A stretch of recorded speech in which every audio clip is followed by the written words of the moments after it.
What's going on, the Copywriting Call podcast? It's your boy Loso 2.0. Oh my gosh, the copywriter, copy got himself. My fault. I was like, where's my Mike? What am I speaking into? And today we're gonna talk about how Abram was turned from Abram to Abraham, and the reason why, and Sarai to Sarah and all that stuff.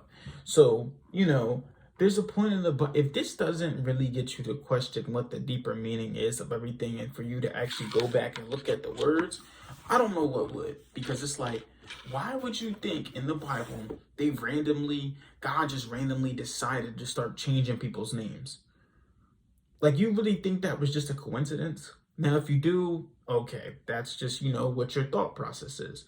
But me personally, that made me question it even more. Like, oh, wow, this must be something deeper. This must mean something deeper. He didn't just randomly start changing people's names. It's funny because my name used to be Michael and now it's Carlos, which is a whole nother story itself as well. That I'd rather not get. I mean, I guess I can get into it a little bit as well. It just reminds me of myself, right? So my name used to be Michael James Cole Jr., okay? And basically, situation was something like my mom basically told my fake dad or whatever that he was my dad, but he wasn't my dad. And then actually had to go through the whole, Maury thing, get the DNA test. I actually got off of school from it. And then I actually got a free name change to get changed to Carlos. But yeah, so it's funny that I just say that's the long story short though, right? People don't believe me, but that's really funny. That actually did really happen.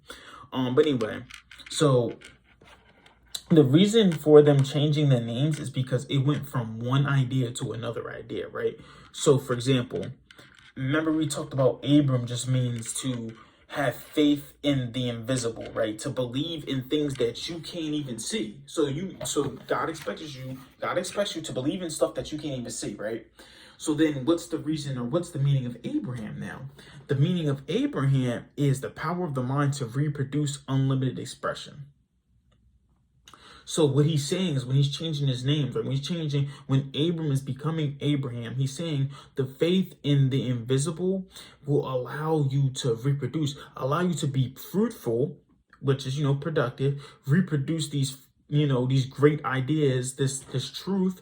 It allows you to reproduce this in unlimited expression. So it's an unlimited amount of time that you can do it. When you have Abram, it eventually will turn into Abraham. And that's what it means when he changed the name, right? It started to come together, started to come in full. And you're allowed to actually make substance out of these ideas, right? So it's funny, we literally just talked about this idea that everything you see right now physically, the world is just a mirror reflection of what is on the inside. Everything started off as an idea, and it's just randomly that I got this right here. This cologne was an idea by Michael Malone, right? And this is the good stuff too, by the way. It smells amazing. I smell it through the bottle cap. But check it though. But Michael Malone, right? He had an idea. It was in him. He believed in this cologne. It was an idea. It was the faith in the invisible. He did not see this cologne yet, but he believed in his cologne, the Citizen Jack Open Road cologne, right? He did not believe in it. I mean, he believed in it. It was physical, but it was not present.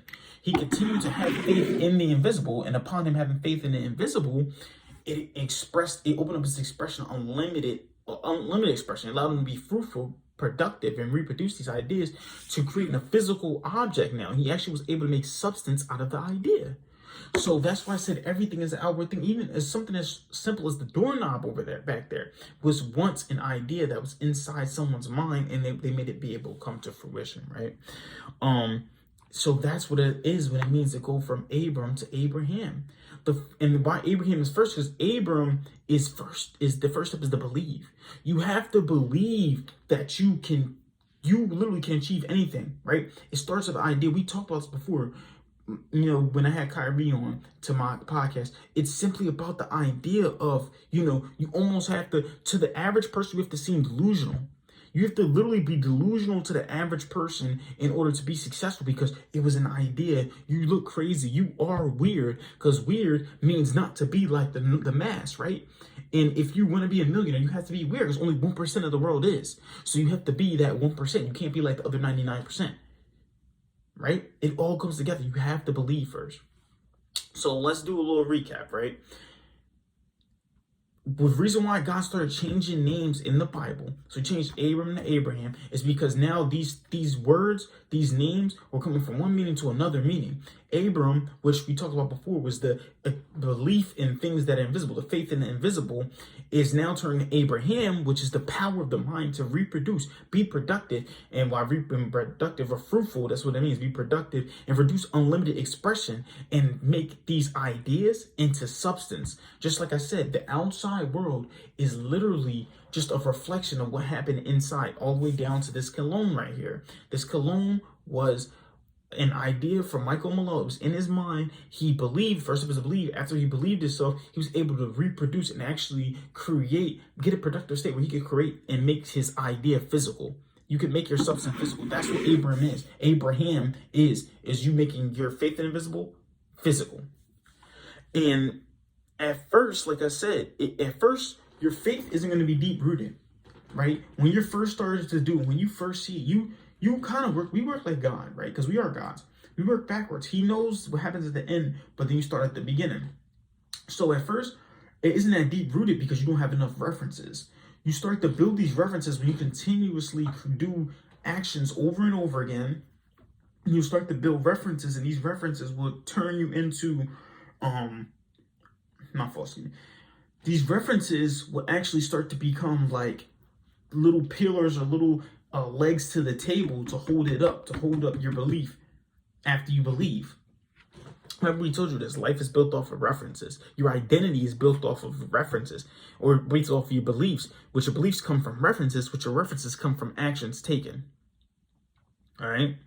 So we want a baptism of the mind from its early development to Christ state. Now, in order to get that baptism of the mind, is simply by continuously seeking action, continuously doing the same things over and over again, and learning from these things and growing. So that's why I'm saying that, like I said, faith is not deep rooted at first, but when we continue to make action, we are allowed to baptize our mind and make it, cleanse it, in order to go into a state where we can actually make our ideas physical. Everything started off as an idea. No idea can be stupid. You can make anything possible. When they say you can be anything you put your mind to, they really mean you can do anything you put your mind to, because your mind is the most powerful weapon. But it's a matter of first changing that Abram into Abraham and making substance out of these ideas by continuously staying focused on candy, constant, never-ending improvement, constantly taking action. Hey, man, that's all I'm saying. So that's really all I had today, man. This Bible breakdown. I want you guys to keep killing the day. And just remember one thing for me. You pray for marketing like this. God be God out.